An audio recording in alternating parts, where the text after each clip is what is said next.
"Hey, poor girl, who do you think you are? Walking past us like you belong here?"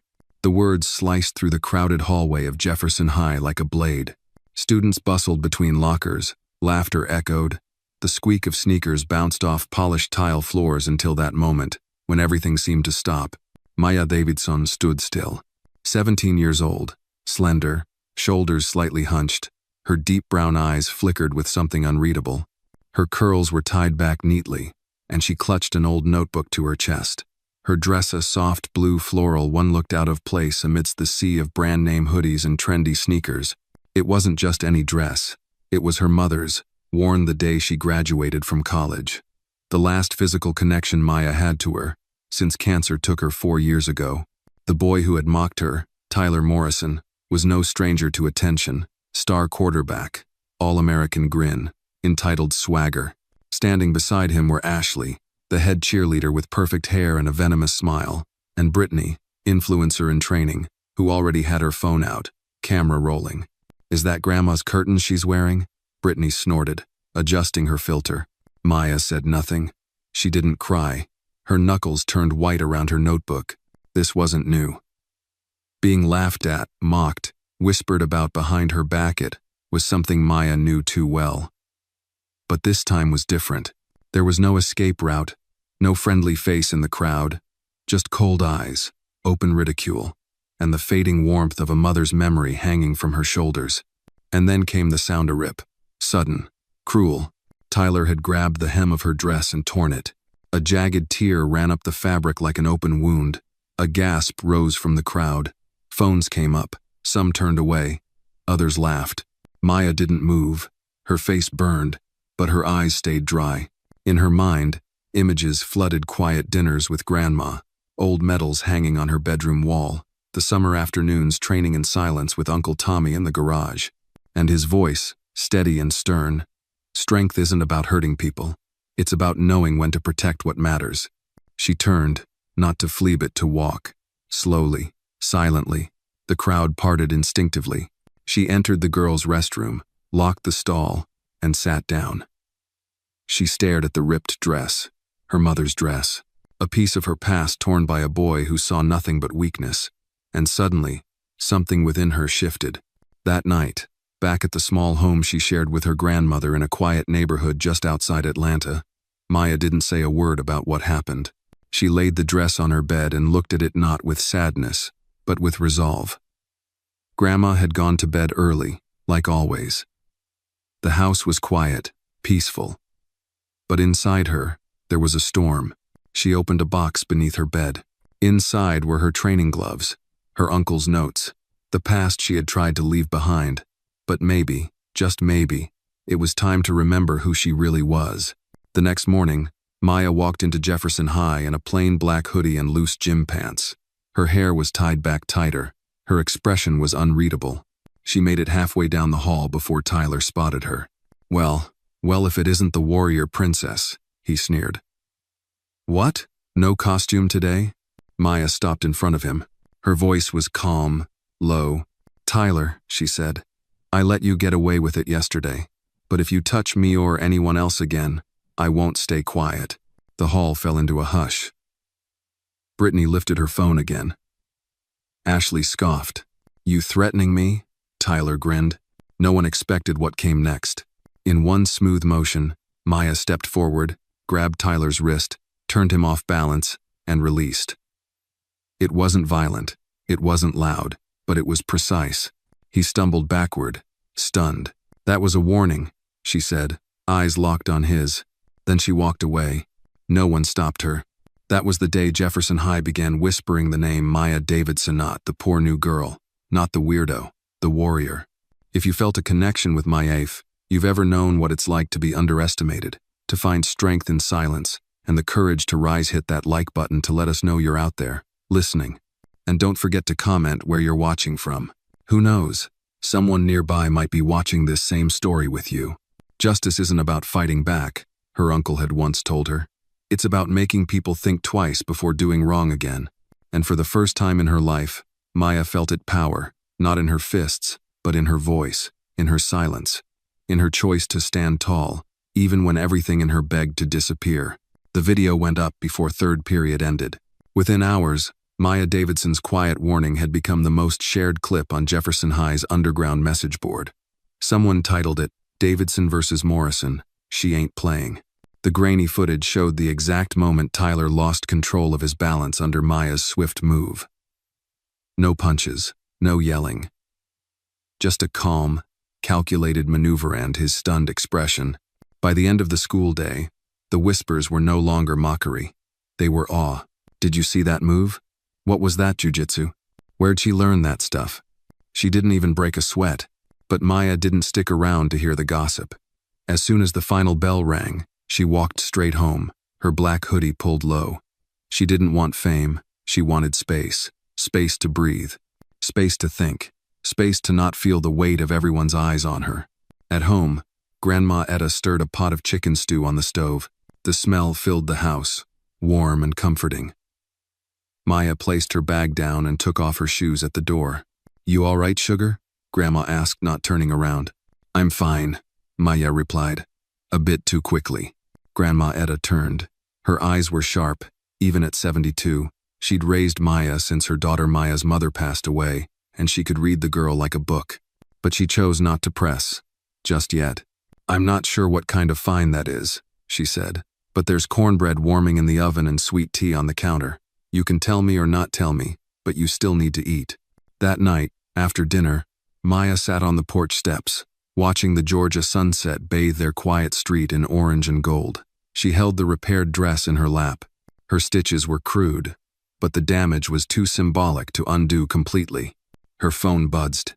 A text from an unknown number. "You were amazing. Thank you." Then another. "Hey, I'm Josh. You don't know me, but I saw what you did. Tyler used to mess with me too. He stopped after today." Maya blinked at the screen. A strange emotion stirred in her chestnut pride, not relief, something heavier, responsibility. The next morning, she arrived at school early, slipping quietly into homeroom. Most students gave her space, some nodded, a few stared. Tyler was nowhere to be seen. But Brittany and Ashley? They weren't going down without a fight. "You think one little judo flip makes you queen of the school?" Ashley sneered as Maya passed her locker. Maya didn't even look at her. "People love a freak show," Brittany added, recording again. "Enjoy your 15 minutes. Maya paused. "You know, Brittany, you've got a real talent. Shame you use it to humiliate people." That stunned Brittany enough to lower her phone. Maya walked on. Later that day, in gym class, Coach Franklin pulled her aside.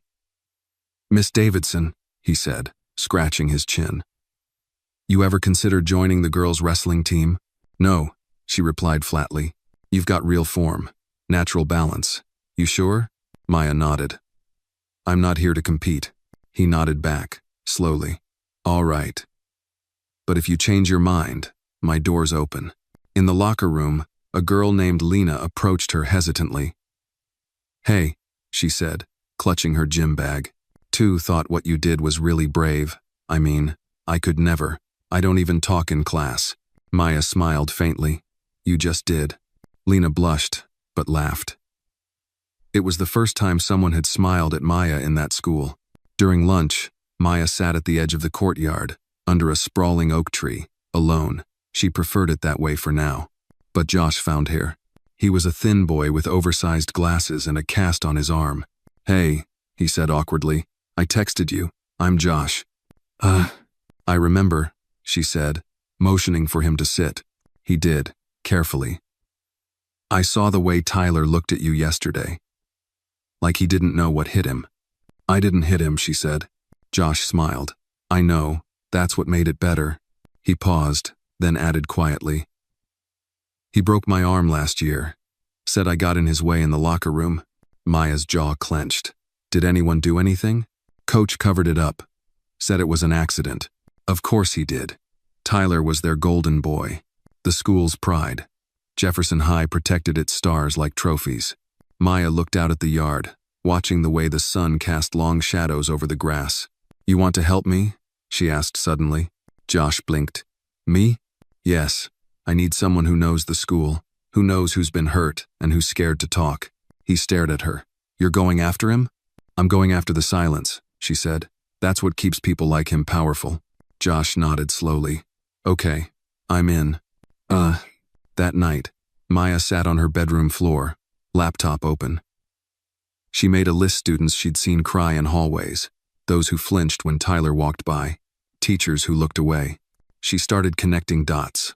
There were more victims than she realized, more damage left unspoken.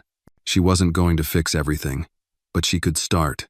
In her heart, Maya still carried her mother's quiet strength, her grandmother's iron resilience, and her uncle's sense of justice. She wasn't just the girl in the hallway anymore. She was the ripple in still water. And ripples had a way of becoming waves. 3 days after the hallway incident, Maya Davidson had collected 9 names. 9 students who'd been shoved, mocked, harassed, or like Josh, physically hurt by Tyler Morrison or his inner circle. None of them had spoken to a teacher. Most had never even told their parents. Fear kept them silent. And Maya knew that fear well. It had lived inside her since the day she stood by her mother's hospital bed and swore she'd never let people walk all over her again. She kept the names in a worn notebook tucked inside her backpack. To anyone else, it looked like class notes, but inside, it was a map of pain. Josh sat beside her under the oak tree again, their unofficial base of operations. Maya, he said carefully, what are we doing with this list? Maya didn't answer right away. She was staring out at the football field where Tyler and his crew ran drills like nothing had happened. Like he hadn't twisted arms or torn dresses or humiliated anyone. The school pretended not to see. That was what stung the most. I'm going to make it so they can't ignore it anymore, she finally said. Josh glanced at the list. You mean, like reporting it? No, Maya said. That's what they expect, and it gets buried. We need to make it public, loud, real. Josh gulped. You're planning something. I'm planning justice. After school, they met in the back room of the public librarian, old conference room with dusty chairs and faded carpet. Josh brought a laptop. Maya brought photocopies of anonymous statements she had gathered through a secret survey she created online. The responses were chilling. He grabbed me in the hallway. No one stopped him. He called me slurs. The teacher just said, boys will be boys. He threatened to ruin me if I told anyone. Maya's jaw tightened with every line. She had lived her life quiet and unseen. But not anymore. These stories deserved light. I want to organize something, she said. Something they can't delete or dismiss. Josh looked up from the screen. A protest? Maya nodded. A silent one. No signs, no yelling, just truth. They chose Monday morning. Maya spent her weekend preparing. She hand-printed flyers and slipped them into lockers, tucked them into books, slid them into bathroom mirrors. If you've ever been hurt, harassed, or silenced, wear red on Monday. We see you. You're not alone. She didn't use names. She didn't point fingers. But the message was clear. Sunday night, she sat with her grandmother on the porch again. Fireflies blinked in the shadows, and the air was thick with summer. You look like you're carrying the world on your back, Grandma Etta said. I just want people to feel safe at school. Her grandmother nodded, her gaze steady.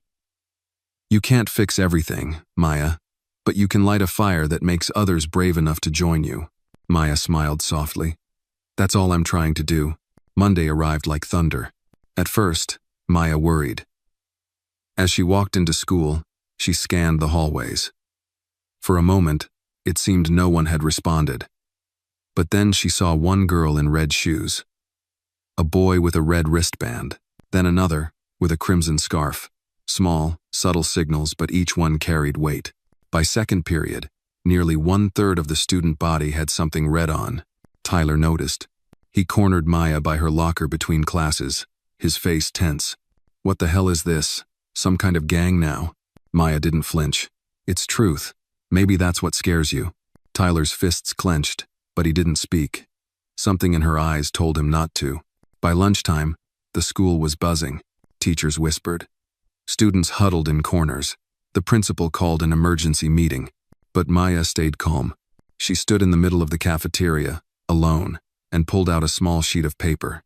Without a microphone, without yelling, she began reading. I am Maya Davidson. Last week, I was humiliated in a hallway, not for the first time, but I said enough, and when I did, others began to speak. The room quieted. I've collected stories from students who've been pushed, mocked, violated. Some of them are here, some are too scared to show themselves. But they're all real, and we're done being silent. She held up the paper. If you've been hurt and you're ready to be heard, come stand with me. There was a moment, just one, where the room held its breath. Then Josh stood. Then Lena. Then 2 others. Within minutes, over 24 students were standing in silent solidarity with Maya in the center of the cafeteria. No shouting, no violence, just presence. Tyler watched from the corner. He said nothing. The principal came over. He didn't yell, just looked at them, really looked. Maya handed him the list. These are your students, she said. They deserve better. That afternoon, Maya was called to the office. She expected a lecture, maybe even suspension. Instead, the principal sat quietly, holding the notebook. We'll investigate, he said, properly. Maya didn't smile. She didn't trust easily, but she nodded. That evening, the story hit the local paper. Student-led stand against harassment sparks change at Jefferson High. The headline wasn't what mattered. What mattered were the kids who walked taller the next day. The ones who wore red without shame. The ones who looked Maya in the eye and nodded just once, but it said everything. For the first time in a long time, Maya felt hope.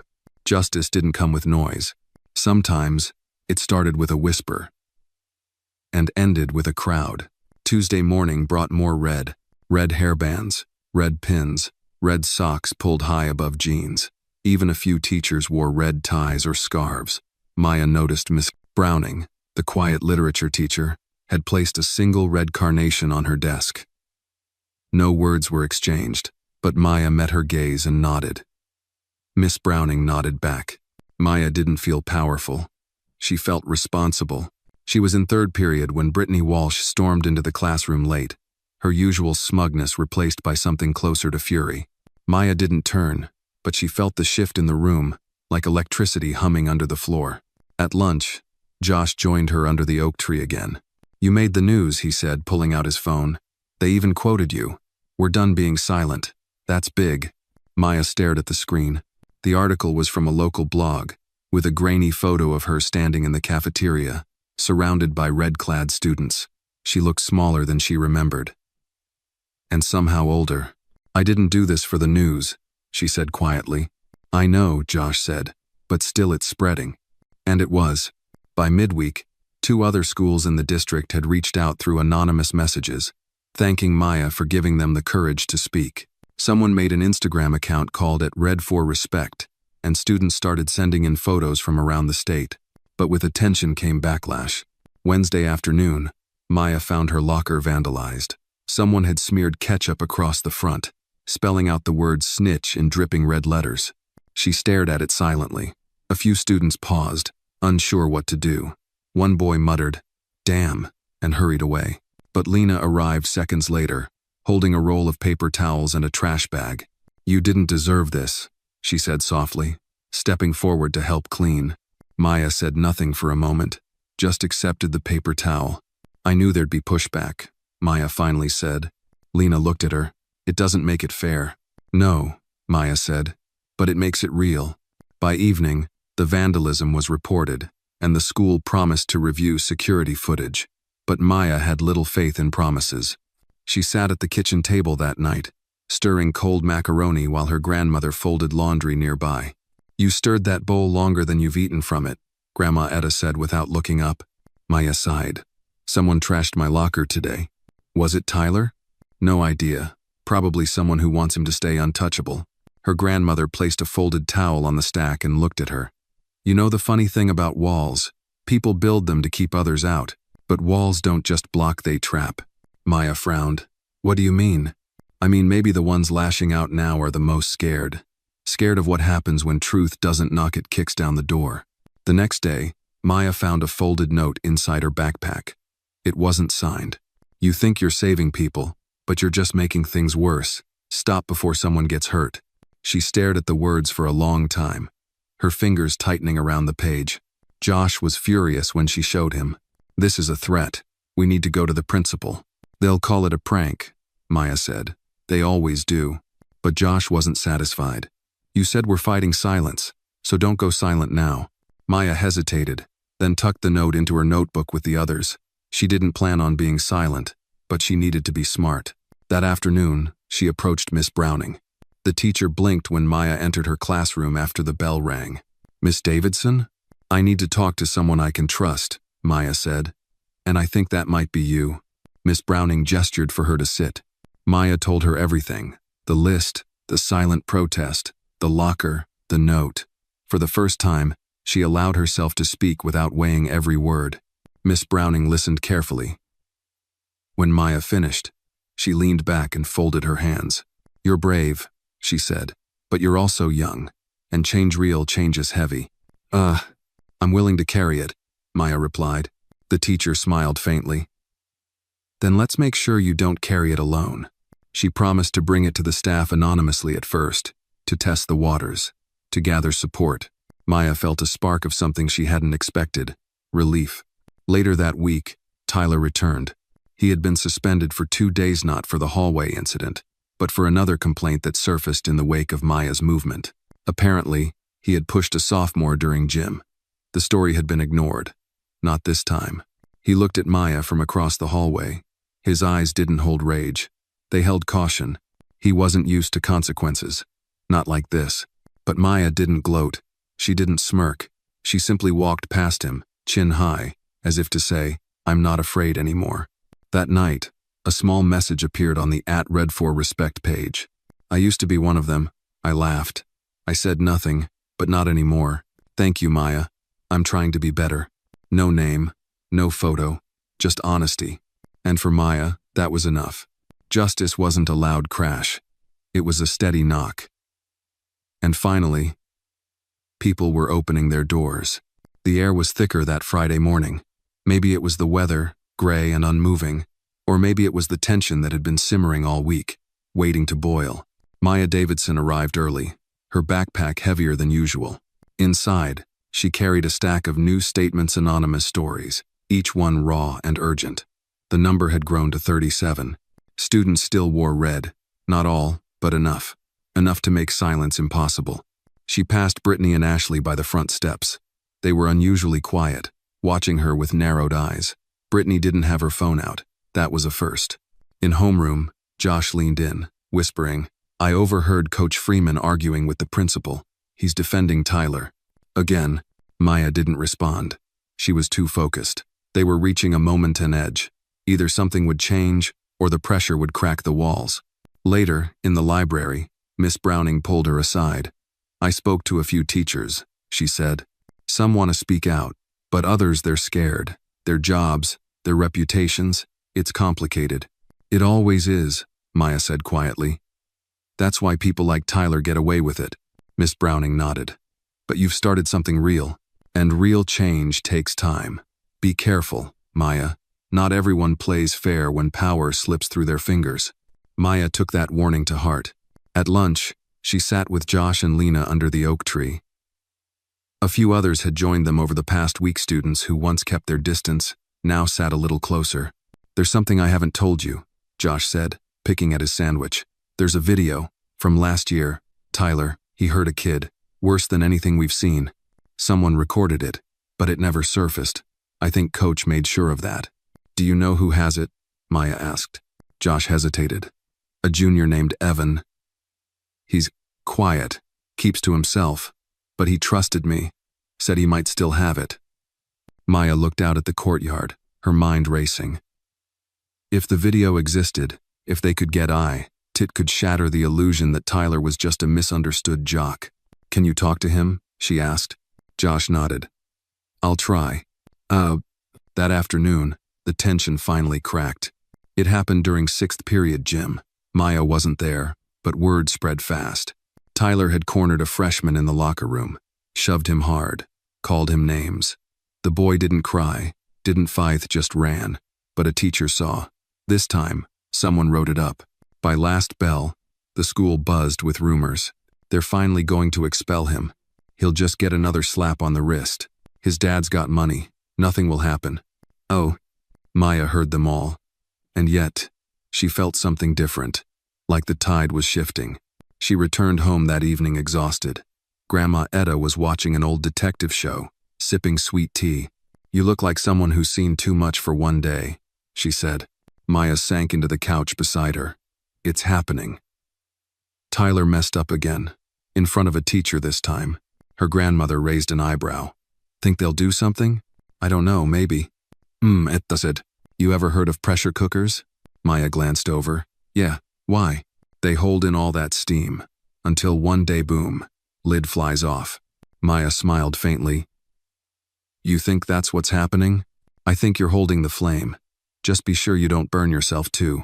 That night, her phone buzzed. A message from Josh. "Evan has the video. He's scared, but he said he'll meet you tomorrow, 10 a.m. at the coffee shop on Main Street." Maya's fingers hovered over the screen. This was it. A potential turning point. She typed back one word. "Okay." Saturday morning came fast. The sky was overcast again, but Maya felt sharp, alert. She wore jeans and a red hoodie, her notebook tucked under her arm. At the coffee shop, Evan was already seated near the back. He was wiry, pale, eyes darting nervously. A laptop sat open in front of him. "You're Maya," he said when she approached. "Yes. I didn't think you'd come alone. I don't need a crowd to hear the truth."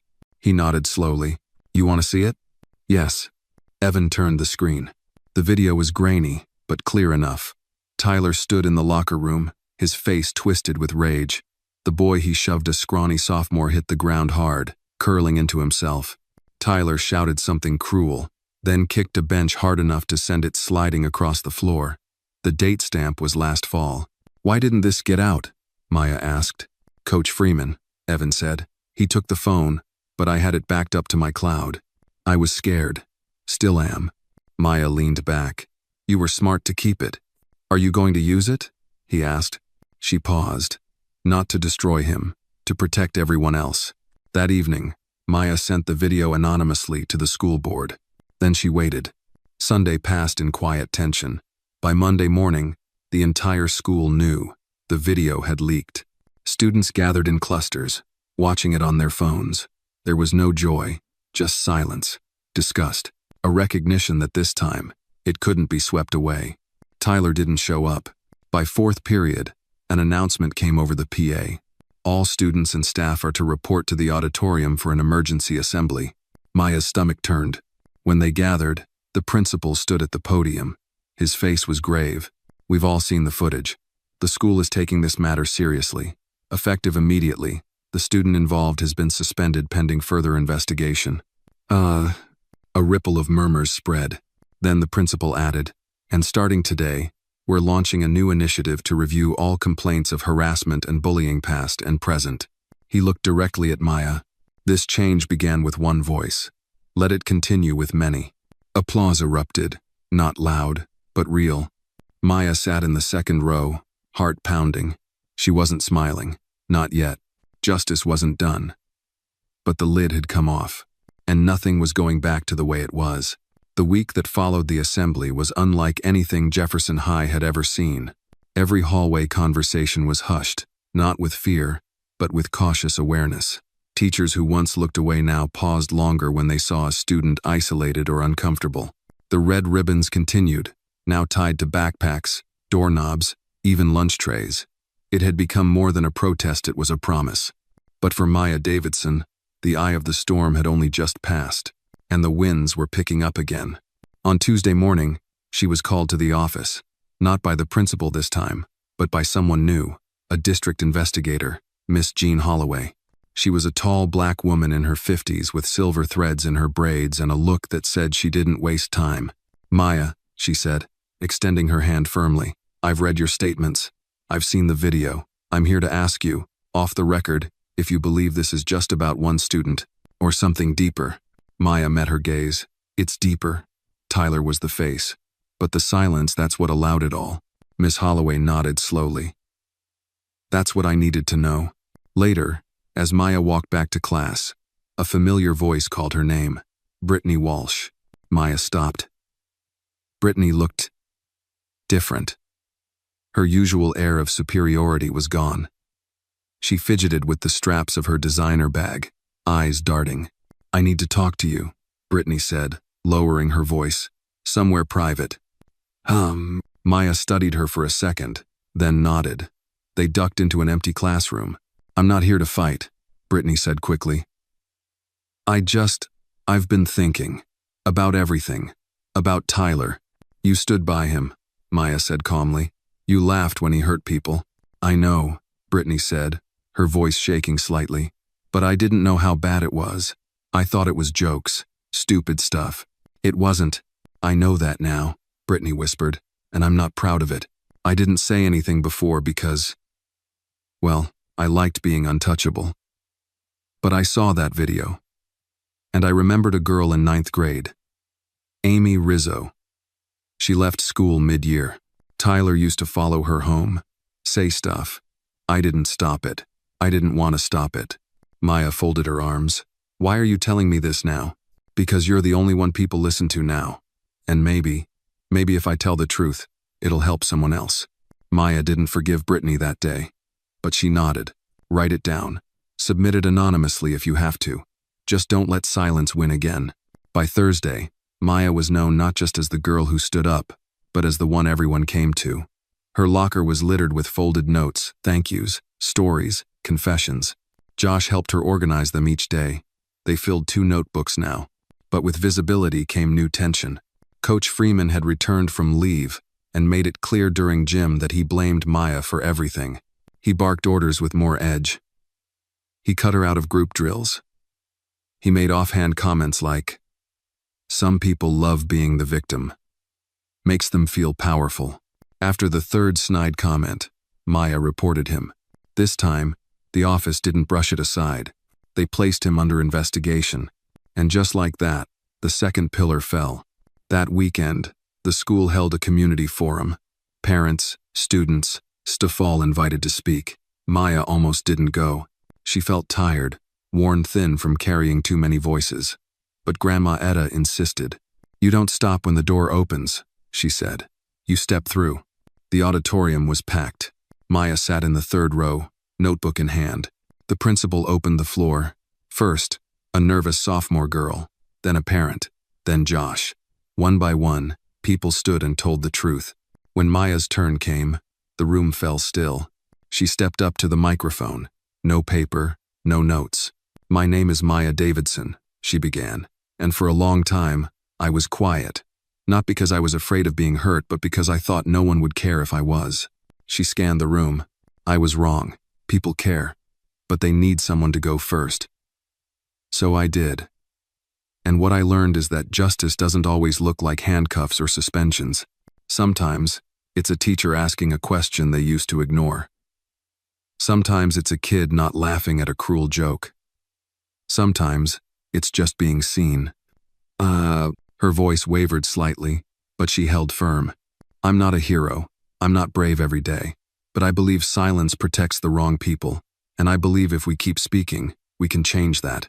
When she sat down, the applause didn't roar. It built like waves hitting a shore, one after the other, steady and strong. Afterward, a parent approached her in the hallway. My son never talks about school, he said, holding back tears. But last week, he told me about the red ribbons. He told me about you, he said. Maya made it okay for me to feel angry. Thank you for that. Maya nodded, throat tight. He's the brave one, he spoke. Driving home, she sat quietly beside Grandma Etta. The car hummed along the dark road. You did good, baby, her grandmother said softly. I'm just tired, Maya admitted. You keep going, because when the fire burns clean, the ground is ready for something new to grow. Maya looked out the window, at the streetlights blinking past. She didn't know what was next, but she knew one thing. This wasn't the end. It was only the beginning of something that mattered. Something bigger than her. And she was ready. Monday came with an unexpected stillness. It wasn't the kind born of fear, but of a collective breath being held. Something in the air at Jefferson High had changed not just policy or awareness, but attitude. Students didn't glance over their shoulders as much. Teachers made more eye contact. And Maya Davidson, though still walking the same halls, no longer felt like an outsider. She felt noticed. She walked past a group of seniors who had once laughed at her dress. They didn't say a word. One of them, a boy named Zach, even nodded. Small, quiet acknowledgments. But Maya had learned those meant more than empty applause. At her locker, she found a folded envelope taped to the door. No name, just a red heart drawn in one corner. Inside, a letter in tidy handwriting. You don't know me. I'm not brave enough to speak yet. But I want you to know what you did. Saved me. My brother used to hit me. At home. I never thought anyone would care until I saw what you did here. I'm still scared. But I'm not alone anymore. Thank you. Maya folded the letter slowly, pressing her fingers to the paper. That was why she kept going. Not for headlines. Not for revenge. For people like the one who wrote this, people still hiding. Still healing. She tucked the letter into her notebook with the others and closed her locker. Later that morning, Maya was called to the counselor's office. It wasn't the first time, but this visit felt different. Mrs. Patel, the school counselor, sat behind her desk, expression warm but serious. Maya, she began, how are you doing? And I don't mean the school or the movement, I mean you. It caught Maya off guard. She hesitated. I'm managing. That's not quite the same as thriving, Mrs. Patel said gently. Maya looked down. I don't know how to be anything else right now. Mrs. Patel slid a small card across the desk. There's a youth advocacy group that meets every other Thursday. Kids like you, leaders, listeners, sometimes just survivors. They're not here to fix the world, just support the ones trying. Maya took the card. She didn't promise she'd go, but she held on to it. That afternoon, Josh approached her with a look of quiet excitement. Remember Mr. Garvey, the civics teacher? He said. Sure. He wants us to speak to his class, like a panel, about what happened and how student voice matters. Maya blinked. He wants us to teach? Kind of. More like inspire. Or not let history repeat itself. The idea made her nervous, but she nodded. Okay. When Thursday came, Maya stood at the front of the civics class, Josh by her side. The students were quiet, expectant. Mr. Garvey introduced them simply. These two changed how we talk about justice here. Maya cleared her throat. I never wanted to lead anything, she began. I just wanted to stop being afraid. And when I saw others were afraid too, I knew silence wasn't safety, it was a shield for the wrong people. Josh added, what we did didn't start with a plan. It started with a name on a list, then 2, then 30. The hard part wasn't gathering stories, it was believing they'd be heard. A girl raised her hand. How did you know who to trust? Maya answered honestly. You don't always, but sometimes you have to trust yourself first. The conversation went on for nearly an hour. Afterward, Mr. Garvey shook their hands. You two are doing more than some adults I know, he said. Walking out, Maya felt a flicker of something new, strength without armor. The weekend brought more news. Tyler Morrison had officially withdrawn from Jefferson High. Word spread that he'd transferred to a school in another county. No ceremony, no warning. He was just gone. Maya didn't celebrate. She didn't believe in villains disappearing quietly, but it meant something that the system had, for once, acknowledged its cracks. On Sunday, Maya sat on the porch again with Grandma Etta, who was knitting with steady hands. You've been quieter lately, her grandmother said. Just thinking, Maya replied. About him? About all of it. Her grandmother nodded. Justice is heavy. You carried it far. But don't forget you're still a girl with a life to live. Maya exhaled slowly. What if I don't know how to go back to normal? Then make a new normal, Etta said simply. One that fits who you've become. Monday morning, Maya entered the school with something she hadn't carried in months. Ease. In first period, Lena passed her a small note. Poetry reading at the library this Friday. You in? Maya smiled. Only if there's tea. Always. Later, during lunch, Brittany approached again. Not to confess, not to apologize, but to listen. There's a girl in my art class, she said quietly. She's being followed around by someone. I don't know all the details yet. But I think she's scared. Maya nodded. Bring her to me, or to Mrs. Patel, whatever she's comfortable with. That afternoon, Maya looked out at the courtyard where red ribbons still fluttered from the tree branches. What had begun as a stand against cruelty had become a space, a movement that others were now choosing to sustain. She no longer had to stand alone. As she walked home that evening, A small group of younger students ran past her. One wore a red bracelet. Another had a pin that read, "We see you." Maya smiled. This wasn't just a chapter in her story. It was a chapter in theirs. By mid-November, Jefferson High had transformed in ways both subtle and profound. Hallways once dominated by whispered cruelty now buzzed with cautious curiosity. Teachers leaned into conversations they used to avoid.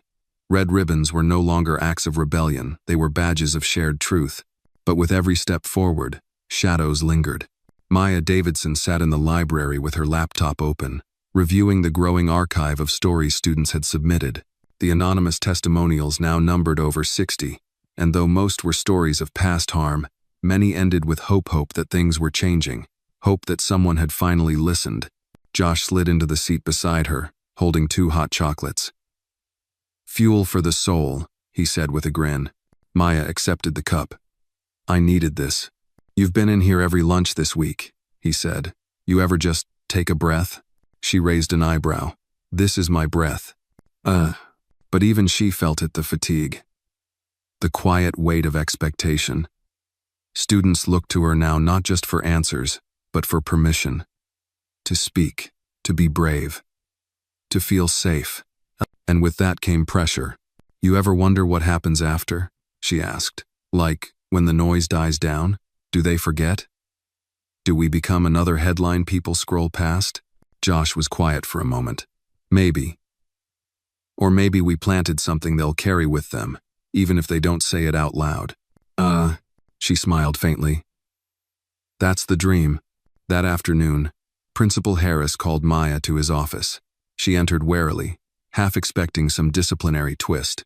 Instead, she found him seated beside a middle-aged woman in a tailored gray suit. "Maya," he said, gesturing to the visitor. "This is Miss Tilda Monroe. She's with the State Youth Rights Council. She's been following your efforts here." Maya's heart skipped. "My efforts?" Miss Monroe stood and extended a hand. "You've created something extraordinary, Miss Davidson. We'd like you to speak at the Regional Student Advocacy Conference next month.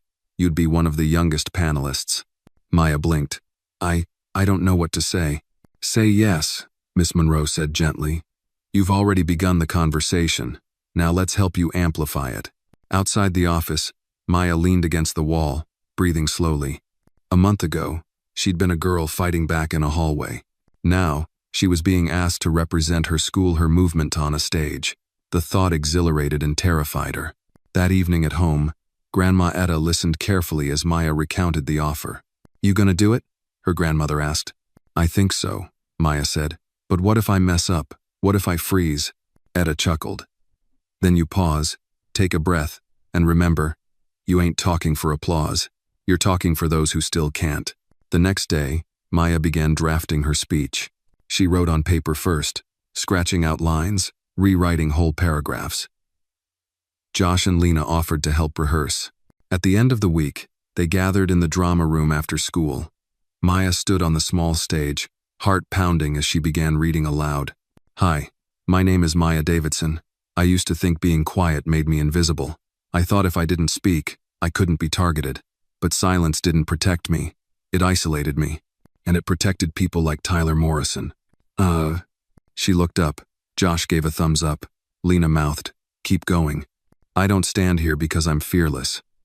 I stand here because I was afraid. And I know others still are. We deserve schools where truth isn't punished and kindness isn't weakness." When she finished, the room was quiet for a moment. "That was," Lena said, "chilling, in the best way."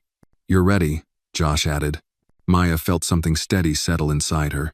But even as she prepared for the spotlight, shadows returned. The day before Thanksgiving break, someone posted on a private message board, a site used mostly by students in the area, an anonymous thread titled, "What She's Not Telling You." It included screenshots of Maya's school disciplinary records from middle school. One incident, from when she was 13, described a fight she'd been involved in after a boy pushed her cousin. The post framed her as a hypocrite, a fraud. Maya found out from Lena, who burst into the library looking pale. "I didn't know you had that on your record," she said softly. Maya's stomach twisted. "I forgot about it. Or maybe I tried to." Josh found the thread minutes later. It's bad. They're twisting it, saying you're just like Tyler. For the first time in weeks, Maya felt the old shame return, the kind that crawled up her spine and told her to disappear. But she didn't. That evening, she drafted a response. Not to defend herself, but to reclaim her voice. She posted it on her Red for Respect page. When I was 13, I got into a fight protecting my cousin. I'm not proud of how it happened. But I won't apologize for standing up for someone who couldn't. I've made mistakes, but I've also learned. And what I've learned is that silence hides harm, and speaking truth even when messy is how we heal. I'm not perfect, but I'm honest. And I will keep fighting for those who are still too scared to be seen. Within an hour, the comments flooded in. You're real. That's why we trust you. I'd follow someone who admits their past over someone hiding it. I've made worse mistakes. You give me hope. Maya sat on her bed, phone in hand, blinking back tears. The shadows had come for her, but this time, she didn't hide. She stood, and she stayed standing. Thanksgiving break passed quietly for Maya Davidson. She spent most of it helping Grandma Etta prepare food for the neighborhood potluck, an annual event, where no one left empty-handed, and everyone brought something from the heart. Mac and cheese, green bean casserole, sweet potato pie, every dish came with a story, and the stories flowed like warm cider. But even in the comfort of community, Maya couldn't stop thinking about the message board post. Though her public response had been met with support, the sting of betrayal lingered. Someone from her school had dug up her past to tear her down, and that meant someone still feared her truth. The Monday after break, Maya returned to school with a mix of resolve and weariness. As she walked through the front doors, she was met not with whispers or sidelong glances, but a long table, right down the middle of the main hallway, where the trophy cases gleamed, and Tyler Morrison's photo still hung among the varsity wall of fame, stood a table lined with dozens of red cards. Each card had a name, a story, a quote. Above the table was a sign in neat block letters. Our stories belong here. Lena appeared beside her, smiling. We spent the weekend building it. You inspired it. Maya blinked. Who's we? Josh stepped up on the other side. Us. And about 50 other students. Teachers helped too. Every card is from someone who submitted a story to you. We asked if we could share. Almost everyone said yes. Maya walked slowly along the table. She read story after story. Bullying, loneliness, racism, misogyny, but also strength, recovery, change. One card read, "She didn't save me. She reminded me I could save myself."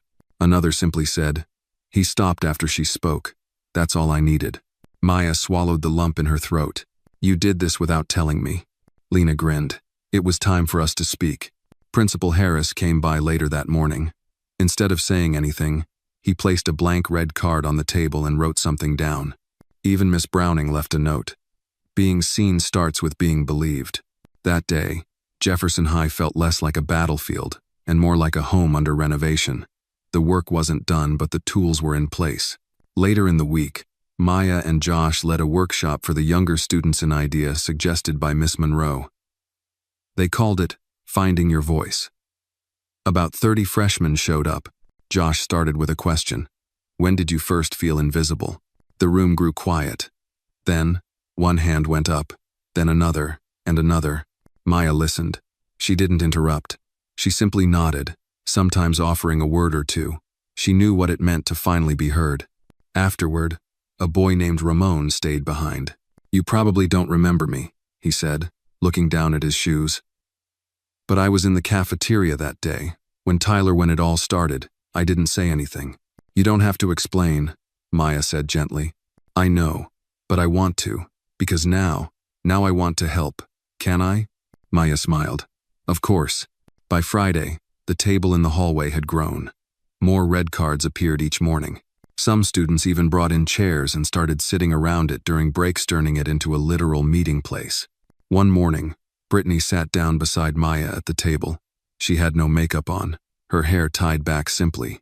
I submitted a card, she said quietly. Which one? Maya asked. Brittany pointed to one near the middle. I was part of the problem.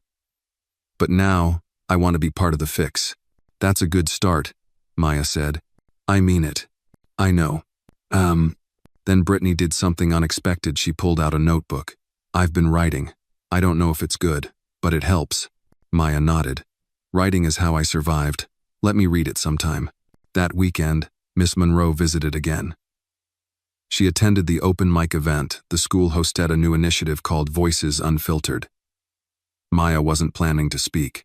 But then, halfway through the evening, she stepped onto the stage. She looked out at the faces. Students, teachers, parents, people who had once been strangers but now felt like part of the same book, different pages. I used to think leadership meant having all the answers, she began. Now I know it means asking the right questions. Like, what hurts? Who's listening? How can I help? She paused. We all carry stories. Some we hide, some we shout. But here at this school we're learning that the most powerful thing we can do is make space for someone else's voice. She took a breath. So if you've been quiet, or afraid, or pushed aside, I see you. And your story belongs here too. The room stood in silence for a beat. Then applause rose, not wild or showy, but deep, real. Later that night, as Maya walked home under the quiet glow of streetlights, she looked up at the sky. Clouds drifted slowly. The air was crisp. When she reached her front porch, Grandma Etta was waiting with 2 mugs of tea. Long week? She asked. Long, but good. They sat in comfortable silence for a while. Then Maya said, You ever feel like the world's changing? Just a little, and you're part of it? Her grandmother sipped her tea. Only every time someone brave decides not to sit down. Maya smiled, the warmth in her chest spreading wider than the mug in her hands. The table at school would still be there on Monday. So would she. The final weeks of December crept in like the hush before snowfall, cool, steady, and expectant. Jefferson High, now draped in holiday banners and fairy lights, felt strangely peaceful. But Maya Davidson knew that beneath the twinkling lights and ornamented hallways, there were still stories waiting to be told, still silences that hurt more than words. On Monday morning, as she passed the long red table, she noticed something new. A photograph, framed in simple wood, placed at the very center of the display. It was of Amy Rizzo. She hadn't been at Jefferson High for over a year. Her name had become a whisperone of those students who transferred mid-year, no questions asked. Now, her face sat quietly among the stories she had never gotten to tell. Maya stepped closer. Below the photo was a small placard. I was here, and now I'm heard. There was no name attached to the frame. But Maya didn't need one. She felt it in her chest. This was Brittany's doing. Later that day, Maya found Brittany in the art room, brushing pale blue across a wide canvas. I saw the photo, Maya said gently. Brittany didn't look up. I reached out to Amy. Found her on social media. She's okay now. Goes to school in Oregon. Said she felt invisible when she left. I asked if I could do something here to remember her. She said yes. Maya nodded. It's beautiful. Thank you. Brittany finally looked up. I used to think power meant being feared. Now I know it means creating space for others. It wasn't a confession. It wasn't an apology. It was growth. The next day, Maya received an email from Miss Monroe. Subject: Final Approval Regional Conference Speech. It included the official conference schedule. Maya's name was listed under the Saturday keynote session. Keynote. The word felt massive. The email also attached her revised speech, polished and formatted. She read through it twice, heart hammering, until she reached the last line. And I am not here to be the voice of the voiceless. I am here to pass the mic. Maya sat still for a moment. Then she hit reply and typed, confirmed. I'll be there. Thursday brought another surprise. Mr. Garvey invited Maya to visit the journalism class. Their final project for the semester was a student documentary. The topic? Voices of Change, the Jefferson Movement. Maya sat in the back as the students presented their footage. There were interviews with teachers, students, even parents. Josh had a segment, so did Lena. Even Miss Browning appeared, her voice firm. We were trained to teach subjects, but this year, we remembered how to teach students. Then came a clip Maya wasn't expecting. It was from that very first day when Tyler had cornered her. Someone had filmed part of it. The angle was shaky, but the emotion was crystal clear. You could see her fists clench, the fury in her eyes, the moment before she chose not to strike back. Then it cut to the red table, the stories, the ribbons, her speech at the open mic. The video ended with a still frame of Maya standing in the school auditorium, her hand over her heart. Applause filled the room. Mr. Garvey turned to Maya. This will be archived in the school library, for the next generation to learn. That night, Maya sat on her porch again. The cold was biting, but she didn't mind. Her grandmother brought her a scarf and draped it gently around her shoulders. "You're awfully quiet, child," Etta said. "I'm thinking," Maya murmured, "about how things keep shifting, like we're all moving toward something, but not sure what it looks like yet." Etta smiled. "That's called becoming. It's messy. It's brave." Maya looked out at the quiet street. "You think it'll last, the change?" "I think it'll last as long as someone keeps telling the truth. And I think that someone is you." The next day, Maya met Josh and Lena in the library. They were prepping final statements for a community meeting the school planned for the new year. Maya had also been asked to help facilitate it. It would be the first meeting where students, teachers, and even alumni would openly discuss what they wanted Jefferson High to become. "We should talk about curriculum too," Lena said. "There's barely anything on Black history before February rolls around." Josh added, "And disciplinary reform." What happened to Maya could have been avoided if someone had asked why, instead of just writing her up. Maya scribbled it all down.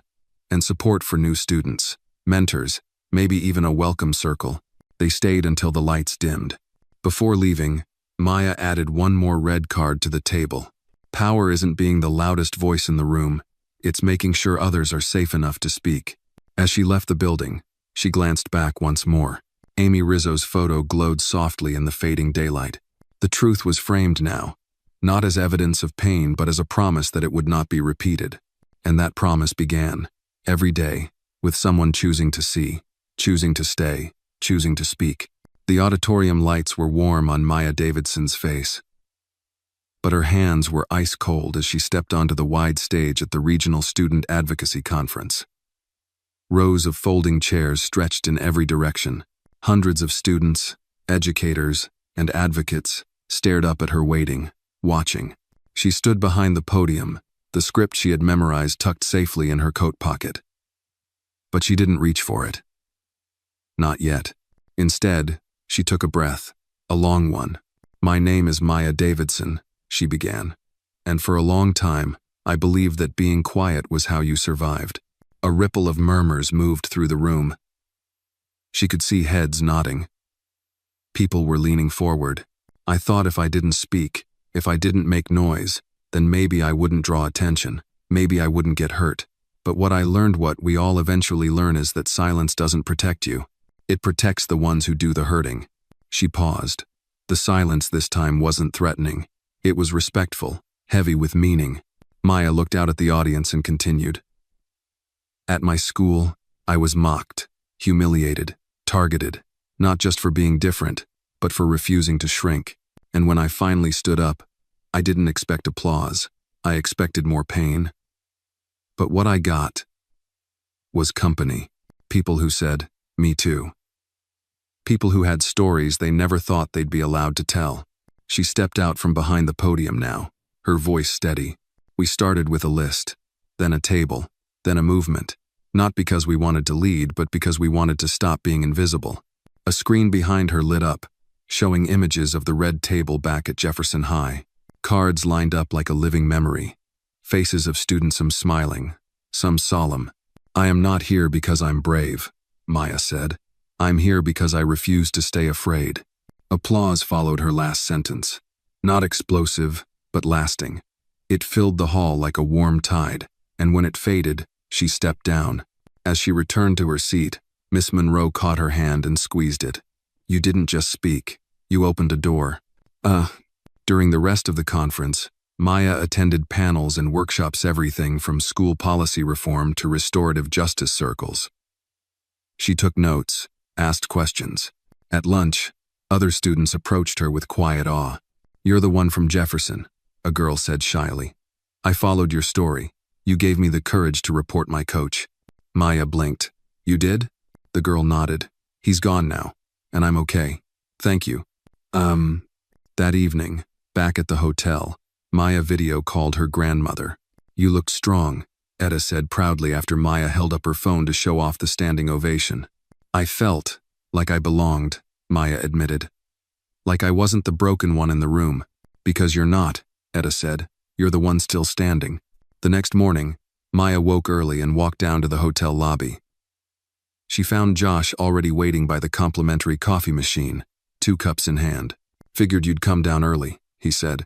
Didn't sleep much. Me neither. They sat in a quiet corner by the window.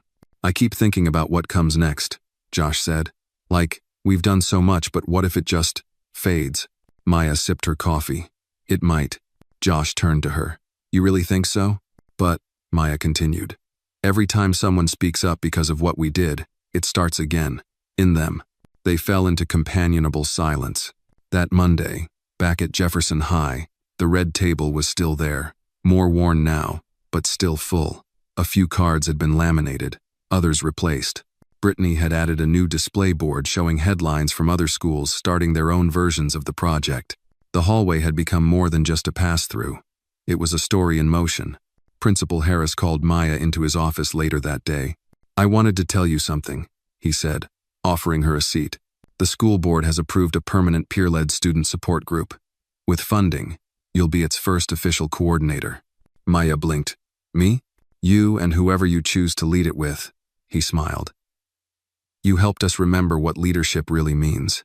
Maya left the office feeling like the ground had shifted again. But this time, it was solid beneath her. At lunch, she told Josh and Lena. Both immediately volunteered to help. We should call it something, Lena said. Something simple, something that lasts. Josh grinned.